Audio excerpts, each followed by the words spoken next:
Broads Media. What is going on, everybody? Welcome on into Sports Talk with Broads. So the Fly Guys are 2-0 since the All-Star break, and man, did they desperately need some time off because they were fatigued. It looked like they were hitting a wall, and I truly didn't believe that they were playing that awful in that 5-game losing skid, but they just needed to hit a reset button, and now you see a squad that's not playing perfect hockey by any means, because outside of that first period against Winnipeg where they netted 3 goals, it wasn't beautiful, but you gotta find ways, and sometimes the scoreboard just falls in your favor, meaning I didn't think they played that bad against the Colorado Avalanche. I didn't think they played that bad against the Tampa Bay Lightning. They just weren't getting good results, and sometimes that evens out where, you know, you can make the argument Winnipeg applied pressure in the final 40 minutes, and maybe they could have gotten a better result for their perspective, and they could have did better than losing 4-1,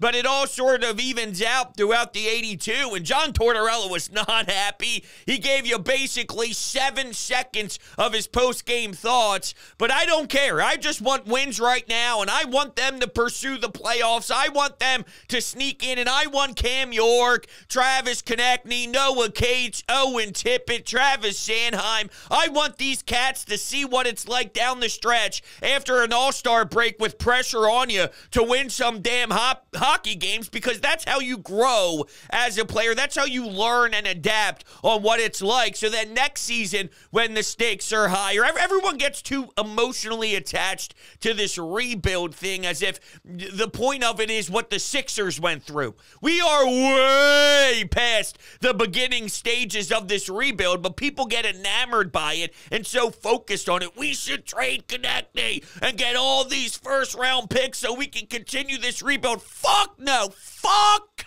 no. Travis Konechny should be a damn part of this thing, and he will be, by the way. Elliot Friedman throwing out some stuff about, hey, when we get to the summer, we can already discuss some negotiations, and we can talk about an extension, and oh yeah, the Flyers and TK are going to make this thing happen pretty early, which is great news. That's how it should be, and I like what they did. Even the first game back against the Florida Panthers, that first period looked sloppy. It looked like there was a lot of rust that they had to get off the skates. But eventually, after the first 20, they started to do some great things, and Erson in net was sensational, and that's what it's all about, is your netminder who has a lot on his plate right now due to the Carter Hart situation. And a lot of you have asked me about my opinions on this, and I'm just going to keep it exactly where it was prior to the London police up in Ontario speaking and them having that press conference that was live on Facebook. This is going to be a long process. This is going to be a long experience, and it's going to work out with the court system, and that's just what it is. I don't have any information. I don't have any knowledge. I can't pretend like I know what's happening behind the scenes here, and it is so touchy of a subject and is so serious of a subject that I can't speculate on anything. What I can focus on, though, is this hockey team, and, you know, I need to see if Erson can take the workload, because it's a lot. It's a lot to be the #1 goalie in this city in particular, when we have pretty much been screaming we need a real legitimate weapon in between the pipes forever now. My whole entire existence has been about finding the goalie. You overpay for Brizgalov, which was the biggest nightmare in my life. And then you continue down the road of trying this, trying that. You had some decent options. Boosh!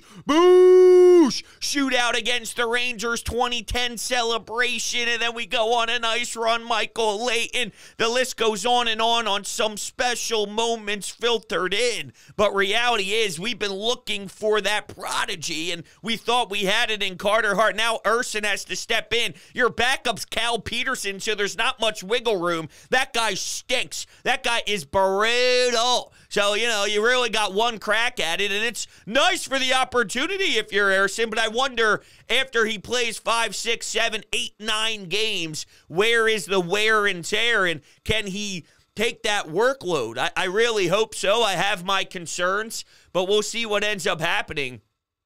I believe in this Flyers team. I truly do. They need to have a very interesting trade deadline, and we'll get more into that as the show kind of continues here, because Scott Lawton's name has been thrown around the fire, and they'd be fools not to move on from him, especially if the asking price is as loud as it is. If teams are looking for some center depth and Sean Monahan can fetch what he fetched, you got to maximize this, especially because it looked like you missed out on that opportunity for a first rounder. And if it swirls back around, dude, you got to do it. No matter if he wears a letter on his chest or not, you have others who are helping you out on the ice way more than Scott Lawton does. Palin with a beautiful dish to Tyson Forster backdoor to light the lamp against Winnipeg for an early 1-0 lead, which was gross. He also scored a shorthanded goal. They added him with a nice little contract. Bang, bang, bang. Yo, Palin, we like what you bring to the table. Also, Owen Tippett got a fatty. Owen Tippett got a fat-ass deal, and it's a little long, don't get me wrong. It's crazy I haven't been able to actually talk about this team since that whole news dropped. But yeah, the 8 years, it's a little lengthy, but the AAV makes sense, and I think it's right around the range that I think is fair, and he could probably mix in a couple of 40-goal seasons. I don't think he's a consistent every single year. Owen Tippett is going to be popping 40, but if he's constantly in that 30-plus range, and then every couple of seasons there's a 42, there's a 41, and if I just laid out his season by season and we look at the goal column, you see 33, 35, 37, 36, 41, 37, 43, 36, 35. I don't think that that's crazy, and that would be a nice hit in your cap books for someone who's willing to bring that to the table. So you actually made out very well, whether you lucked into it because Claude Giroux put you in a corner, but Chuck Fletcher, to get the first-round pick and to also get a dude who can net this many goals a year and play with some confidence and make some highlight reel goals. I don't know, when you look at his 27 goals in previous years, if it really had the impact that it did this season, because apparently a lot of you are mad at me. In years past, I mentioned that I saw him as a bottom six forward until proven otherwise. He's a third-line style of wing, maybe, and I don't think that that's disrespectful whatsoever. If they'd point out the goals and say, oh, yeah, he's almost a 30-goal scorer. What type of 30-goal scorers on a third line? And, I mean, I watched every game. He didn't pass the eye test of top six forward for me at that particular time. Now, though, he's got way more confidence. It looks like him and John Tortorella have a great relationship where they're understanding on what he is, the power forward. I remember having him on the best show ever. He would join us weekly, Tortorella, and in the beginning stages, I would ask him what he saw in Tippett, and he would just really stress his size, his ability to finish, his speed. It's very unique to be that big, and in this era to be sort of a power forward look and to be able to finish that way, but we need that consistency. We need to kind of find that middle ground on how we want him to play, and now that they've figured it out, and he has that free range and that go be you, go be you. He seems comfortable. You're allowed to make mistakes. You're allowed to play your style. We believe in you, and we know that it works. I think Torts has done a tremendous job in that area, figuring out how he can allow guys to be them, but still be dedicated to the way Torts wants to play. And Travis Konecny is literally the perfect example of that, because he said it out loud that there are some things that TK does that drives John Tortorella bananas, okay? Loses sleep at night. But at the end of the day, you got to let these players be them, and then you kind of mold them around what makes them so special. And I think we're just kind of figuring that out with a lot of these players. And I'm just proud of the way that they sort of started off this break. I wasn't as down on them as some Flyers fans due to that losing streak, because I watched how they played. Sure, Nathan McKinnon dominated when you lost to the Colorado Avalanche, and it wasn't fun watching what Tampa Bay did to you, but they weren't doing anything, not anything. Of course, there were some breakdowns and whatnot to allow for other teams to take advantage of it. But prior to the game sort of losing its it's mojo and the scoreboard kind of ran away with it a little bit. So like, damn it, it's not our night. And things just snowballed out of control quickly at time. Ooh, damn, we're down 3. But they weren't playing that awful prior to a couple of goals going in. And then you sort of lost whatever fight and momentum you had. They weren't doing things the wrong way. Their style of play, I think if you continued that grind and you just go to the next game, do the same thing, go to the next game, do the same thing, you'll win majority of the time, and you'll come out on top the way that you would like to more times than not. And as we see, even though it's not a perfect 60 minutes, this team doesn't need the perfect. No one plays a perfect 60, but it's can you find a way to win throughout the 60? It's like the NBA, a game of runs. You might have the first period, the other team might have the second period. All right, 20 miles, 20 smiles. Let's figure out how to win this one. And some nights you might be the better team for 45 minutes. The other team has a good 15-minute spurt. They have to pull their goalie. But then will you block all the shots you need? Will you look at the final box score and see Nick Seeler has 73 blocked shots and guys are eating biscuits in front of the net before you send it down the ice? Maybe it's an icing and then you have to win a defensive zone draw, chip it off the glass in the neutral zone to give you enough time to go make a change. But they find that, man. They buy into this system. They're blocking shots. They're scoring shorthanded goals. Yeah, the power play is still upsetting, and I wish they could click a little bit more. You look up, you see, hey, 5 on 3, and still no goal scored. It sucks. But what doesn't suck is Travis connecting with the Gordie Howe Hattie. Now, is it bad that the first thing I was thinking when he dropped his mitts was, please don't break your hand, or please don't get clipped in the jaw where my best player is now missing some time because he felt the need to drop the mitts. Now, I love that side of him, and he's going to be a pest. He'll get in your face, and he's very chippy, and he's not just a goal scorer, but he brings that element, and I love it. But I'm just saying, if the worst-case scenario happened where he clocks someone in the orbital bone, and then he's in the box, and he's got ice on his knuckles, and he's shaking it out, and there's blood pouring out of his third knuckle, I'm going to say, damn it, dude, was that really worth it? I want you to go score 40. I want you to be here so I can get that pass by Joel Farabee against Florida,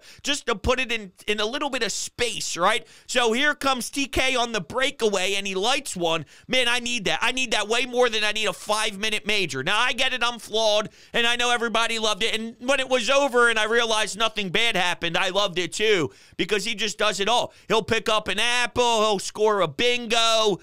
He's great. Travis Konechny is great, and I think he's legit. He is so legit. He is so good.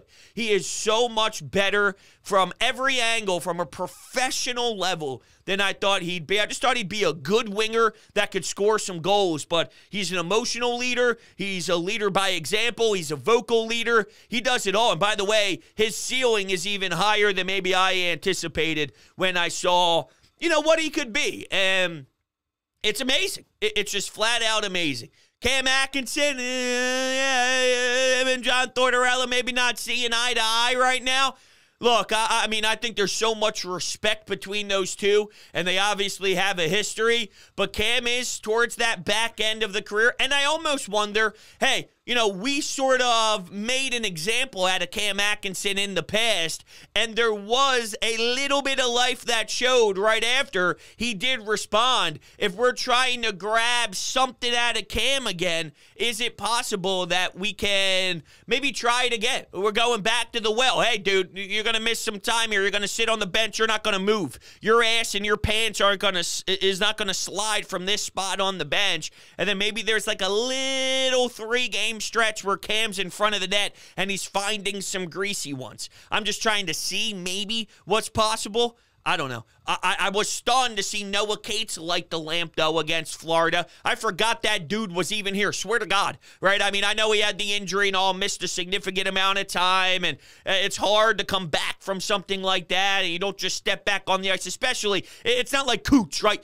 Coots was a top-line dude forever, and he's been pretty much established in this league, and I was stunned to see him just step on the ice. I was willing to give him a longer leash to kind of adapt again, and he didn't really need much time. He he snapped his fingers and he was gross right from the rip. But for Noah Cates, all right, what's it going to bang, bang, bang, bang, bang, bang. Flyers win against the Panthers in a game that, you grit your teeth and something needs to happen and you do it. You just do it after a disgusting 20 minutes. How they survived was brutal, it was great, but that first period was brutal, and how they survived, I have no idea. But it shows sort of a character description of this group.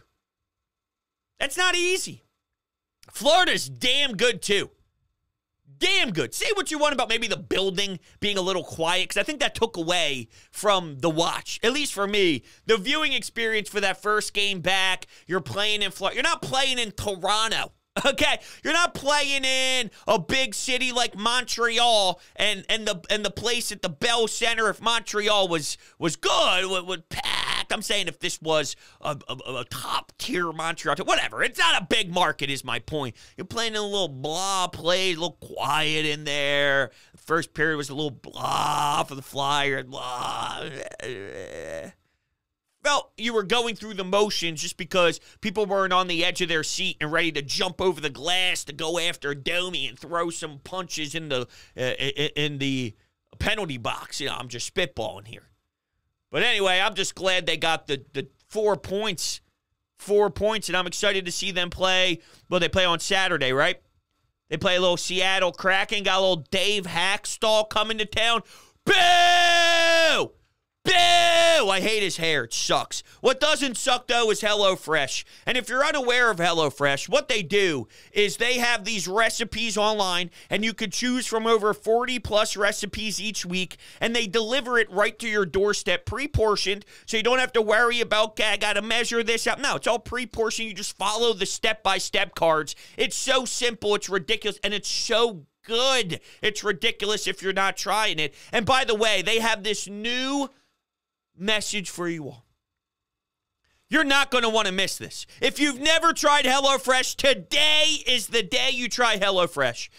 They are giving you free breakfast for life. You heard that correctly. I'll say it one more time in case you missed it, but you didn't miss it. I want you to hear it again. They are giving you free breakfast for life. For life. This is what you have to do. Go to HelloFresh.com/BroadsFree and use code BroadsFree for free breakfast for life. One breakfast item per box while your subscription is active. That's free breakfast for life at HelloFresh.com/BroadsFree with code BroadsFree. HelloFresh is America's #1 meal kit. If you click the link in the description down below, it will bring you right there. And it was the greatest change in my life. A lot has changed in my life, right? And with the daughter, and there's a lot of time that now has to be dedicated towards other things.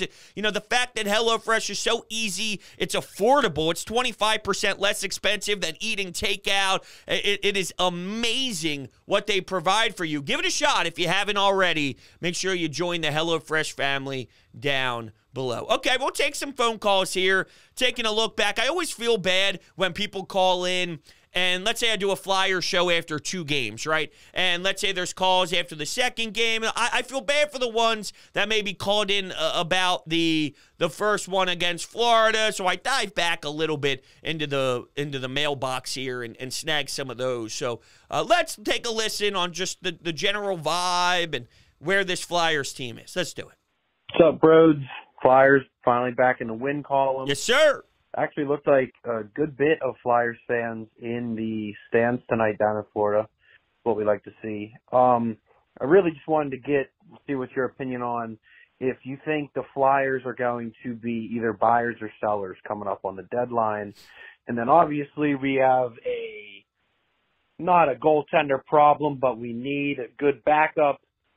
Guy that came to my mind, and with his previous past teams, it's kind of disgusting to say, but Marc-Andre Fleury maybe would be a possibility. Let me know what you think about all that. And, yeah, that's it. Go Flyers. I appreciate the phone call. Look, if they can upgrade the backup goalie, I'm okay with that, right? Depending on the asking price. I don't expect them to be buyers, though, and I have to give the Flyers a ton of props since the regime change. They're very open with you, and they're very honest with you. And I've heard it from Jonesy. I've heard it from Danny Briere. I've heard it from their new look up top when they made a change from Dave Scott, and now they're making the change from the Comcast level. And I've heard it from John Tortorella. They are not moving off of their plan. They're not going to start doing shortcuts. They're not going to do something just for a knee-jerk reaction with the short term. They have a vision here, and they're going to really buy into that vision, and I respect it. Now, when a season like this happens, you can't just automatically put the blinders on and not assess truly what you have here. So you have to be willing to, I don't want to say adjust on the fly, because that indicates that maybe you are willing to kind of throw away the long-term plan, which I personally believe is a great idea and a great concept. And if they execute it, we could see sustained success here for a long period of time. And they are set up with great draft picks. They really are. You got a couple of firsts, the second round stuff and all. Like, you trade Cutter Gauthier, you get Drysdale and a second round pick. So they have a lot stashed that they can get creative with already. That's why I always get bothered by, well, release TK, get all these first-round picks. You're good, man. You're good. Take a look at their assets. There's plenty of fire here to keep improving with just the draft aspect of this whole rebuild stuff. But look, if you can upgrade something little here without burning the bank and breaking down the long-term view, which I believe is possible with a sprinkle of something if you wanted to, fine, I could live with it. But I think at the end of the day, you are going to be looking to move on and trade some pieces, and it could be a Scott Lawton. That value isn't going to be any higher, and I think you might even got a second life. They say cats have 9 lives. You miss out on a first-round draft pick in a previous year, then Scott Lawton has this type of season, and it's potentially there where he can still get back a first-rounder in return, no doubt. You trade Sean Walker, I think that's going to happen. If it's a second-round draft pick, I'll take that, because he's not sort of in the vision, especially when you bring in a Drysdale. So I believe when you bring up the what do they do at the deadline, buyers or sellers, I think it's pretty much 99% selling, and I think that's fair. I do. I think that's fair. Now, imagine being a player, and I think, like I mentioned, that they've been vocal. So as honest as they are to us, they're honest to Sean Couturier. They're honest to Travis Konecny. They're honest with Owen Tippett, who just signed a long-term deal. They're honest with these guys. But I imagine it's a bit of a dagger that you're playing so well and you're doing a lot of great things, and you take a look at the standings and you're competing for a playoff spot and you're legitimately in the mix, and they're going to remove stuff from your team and take away some of the talent.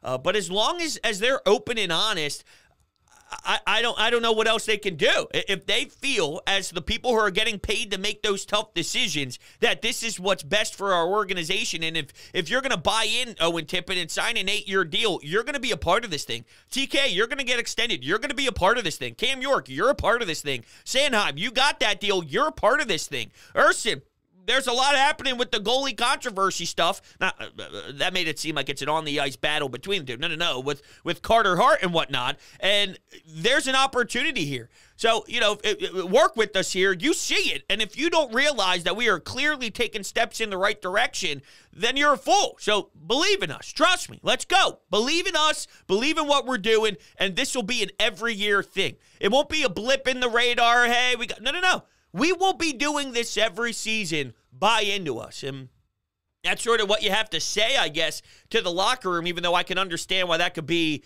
a very hard conversation to have, because you never know when it's your year. Think about it from the St. Louis Blues level. If they decided, you know what, that's not my year, right? You just never know when the year is going to happen.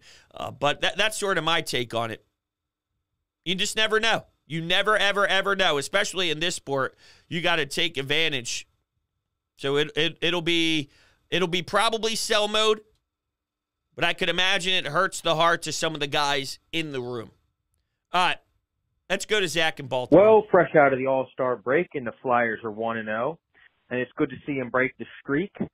A great win against a really good Florida team. First you had Travis Konecny with the goal, and then Casey got in there.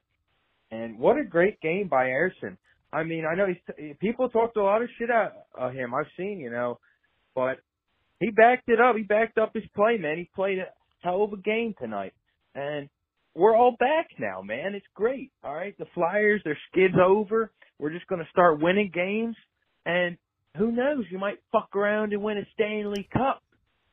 Peace out, man. Even though I don't know much about hockey, so I'm trying to give my good insight here, but I can't give you much. Anyhow, peace out, bro. Zach, I thought that was great, dude. If you never even mentioned that you're not a hockey guy, you could have showed me. I'm just saying. So, for the next time, you don't even got to preface it by saying I'm not a hockey guy. But here's what I do respect, though. Not only your honesty, but your willingness. And the one thing I despise, this is a little off topic here of just the intricacies of maybe what happened over the last 2 games. I despise how hockey fans and Flyers fans say, you're not part of this brotherhood to the rest of the city of Philadelphia. You weren't here during the Andy McDonald days, the Andrew McDonald. You weren't here through the rough times. You don't deserve to be on this journey of excellence and on this journey of a playoff run. Fuck yeah, you do. Fuck yes, you do. It's a very niche sport, okay? So to act like you could play Mr. Gatekeeper, guess what? I'm in this little circle, this hockey world. I'm opening up that fucking gate no matter how many times you try and close it. I want everybody on board. And you got to realize that there's a lot of fans in this city that do care about the Flyers that aren't going to be in the every single grind. All right, the battle in the corner in Game 32 against the Arizona Coyotes. It's okay if Bill from South Philly doesn't care about that, but when the playoffs roll around, he wants to enjoy a playoff experience and a playoff run with hockey. We're a niche sport, and that's okay. And if people want to join the fun, who am I to say no? This game is beautiful, okay? It's a beautiful game, and I'm not going to rob people of being, available to kind of embrace what they do when it's the playoffs. I'm cool with bring it on. That makes it all better. When everybody joins, that's great. If there's a lot of casuals that don't follow hockey too much, that down the stretch really want to get involved and start embracing and start enjoying, yes, that makes it all better. Yes. So I'm glad, Zach, that you're pouring it out there and you're giving it your all. I respect it and I love it. All right, everybody, with that, go Fly Guys, baby. Fuck around and get a Stanley Cup, he said. I co-signed. Thank you guys so much. We'll be talking soon.